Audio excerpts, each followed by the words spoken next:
नमस्कार मित्र। आइए एक प्यारी सी कहानी सुनते हैं।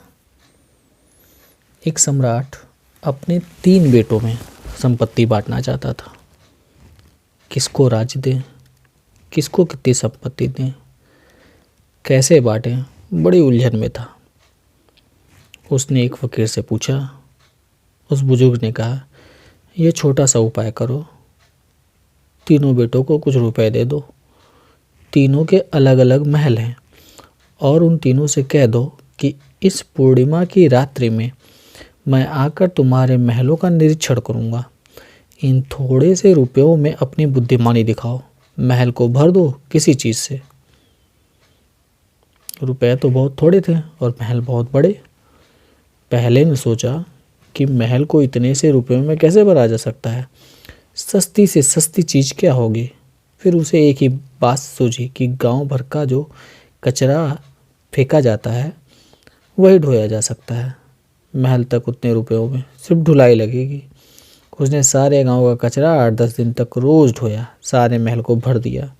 भयंकर दुर्गंध उठने लगी। पास पड़ोस के लोग परेशान हो गए। राहगीर नाक बंद करके चलने लगे रास्ते में।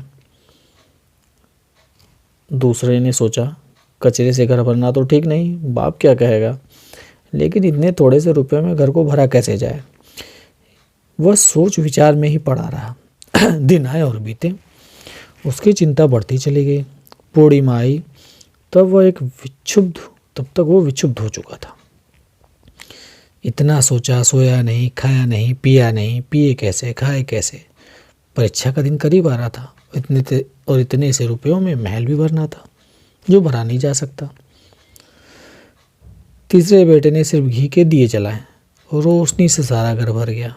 घी की सुगंध से सारा घर भर गया। थोड़े से फूल लाया, द्वार पर लटकाए। बेला की महक सारे महल में भर गई। एक वीणा वादक को बुला लाया। उसने वीणा बजाई। संगीत का सागर लहराने लगा। बाप उस बूढ़े फकीर को लेकर चला। पहले बेटे के घर में प्रवेश करना ही मुश्किल था। बाप ने कहा, इसने भर तो दिया मगर कचरे से। गणित तो पूरा कर दिया लेकिन बुद्धिमत्ता का कोई प्रमाण नहीं दिया। दूसरे के घर पहुंचा तो घर में अंधेरा पड़ा था, खाली था। बेटा पागल हो चुका था। वो चिल्ला रहा था, सिर पीट रहा था। उसने अपने पागलपन से ही महल को भर दिया था। तीसरे बेटे के द्वार पर पहुंचा। बाप की कुछ समझ में ना आया। संगीत की लहरें उठ रही थीं, घर के दिए जल रहे थे, घी के दिए जल रहे थे और फूलों की महक थी। बाप ने कहा, महल भरा नहीं है, महल खाली है। उस बुजुर्ग सत ने कहा, जिस ढंग से इसने भरा है उसे देखने के लिए भी आंखें चाहिए। तुम भी अंधे मालूम होते हो, रोशनी से भरा है। अब रोशनी को मुट्ठी में नहीं बांधा जा सकता, न रोशनी को छुआ जा सकता है, लेकिन भरा तो है, संगीत से भरा है।